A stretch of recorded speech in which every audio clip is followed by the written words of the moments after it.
அன்னைக்கு வீட்டில் எல்லாரும் ஒன்றா இருந்தோம் அப்படின்றதால எல்லாரோட ஃபேவரட்டான பிரியாணி தான் வந்து ரெடி பண்ணியிருந்தேன். அங்கே மட்டும் ரெடி பண்ணி வீடியோ போடுற எங்களுக்கும் செஞ்சு கொடு அப்படின்னு சொன்னாங்க. சரி ஓகே அப்படின்னு சொல்லிட்டு அன்றைக்கி நான் தான் ரெடி பண்ணியிருந்தேன். ஃபர்ஸ்ட் குட்டீஸ் எல்லாம் உட்கார வச்சு சாப்பிட வச்சதுக்கப்புறம் நாங்களுமே உட்காந்து சாப்பிட்டோம். ஈவினிங் வந்து யூஜி ஃப்ரெண்டோட ஒரு ஃபங்க்ஷன் இருக்குது பாண்டிச்சேரியில்.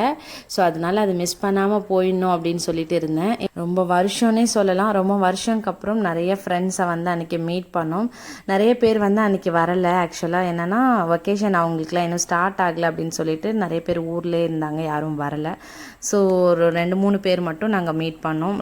Childhood friend, school friend, UG friend அப்படின்னு சொல்லிட்டு நிறைய செட் ஆஃப் ஃப்ரெண்ட்ஸ் இருப்பாங்க. ஸோ முடிஞ்ச அளவுக்கு சொந்த ஊருக்கு போகும்போது அவங்களெல்லாம் மீட் பண்ணுற சான்ஸ் கிடச்சின்னா கண்டிப்பாக மீட் பண்ணிவிடுங்க. நம்மளோட நிறைய பழைய மெமரிஸ் அவங்கக்கிட்ட இருக்கும்.